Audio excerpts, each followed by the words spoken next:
नमस्ते प्रणाम। हम बानी राइटर राकेश, आप सबके प्रणाम करतानी। और आज बानी हम गीत संगीत रिकॉर्डिंग स्टूडियो दिल्ली में।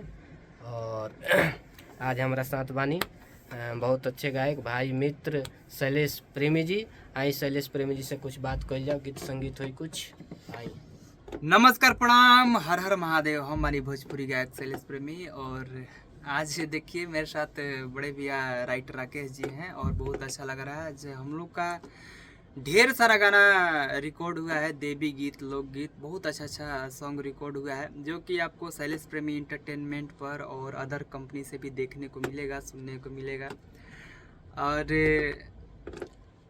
आप सब हमको अभी राइटर राकेश पेज से आप लाइव देख रहे हैं और जितना लोगों के पास मेरा लाइव पहुंच गया है, लोग देख रहे हैं। आप सब पेज को फॉलो कीजिए, लाइक कीजिए, शेयर कीजिए। और आप लोग को सुनाना चाहता हूँ। हर की शक्ति बहन लगल लक्ष्मण के रोवेले रघुराई। शक्ति बहन लगल लक्ष्मण के रोवेले रघुराई। अखिया खोला बबुआ, हाय अखिया खोला बबुआ, अब बोलब के छोटका भाई। अखिया खोला बबुआ, काजा के हम कहब अवध में पूछे तीनों माई। काजा के हम कहब अवध में पूछे तीनों माई। अखिया खोला बबुआ, अब बोलब के छोटका भाई। अखिया खोला बबुआ।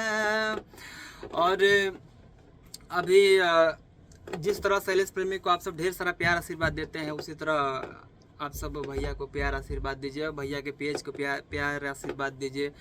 और मेरे गाने को काफी अच्छा लगता है आप सबका प्यार आशीर्वाद पाके। और भैया अभी जो गाना लिखे हैं, अभी भैया का अभी धंजा भी एक साथ में आपका भी गाना भी हुआ है ना, बहुत फाड़ू गाना हुआ है जो कि त्रिमूर्ति से आ रहा है। तो त्रिमूर्ति से अभी क्लियर भी नहीं है, मतलब क्लियर नहीं, लेकिन आप 100 में 100 में आप मानिए ना, 60% मानिए कम वहीं से आएगा। बात हो गया है।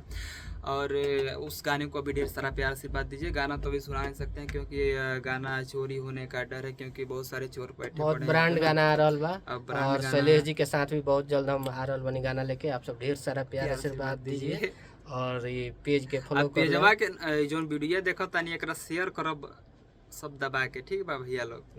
और दबा के शेयर करी एकदम, और लाइक कर दे जरूर, देखा तनी तब फॉलो भी कर दे। चली तब फिर विदा ले तनी सन, फिर मिल जाए। जय भोजपुरी, जय भोजपुरी समाज, हर हर महादेव। जय हो, हर हर महादेव।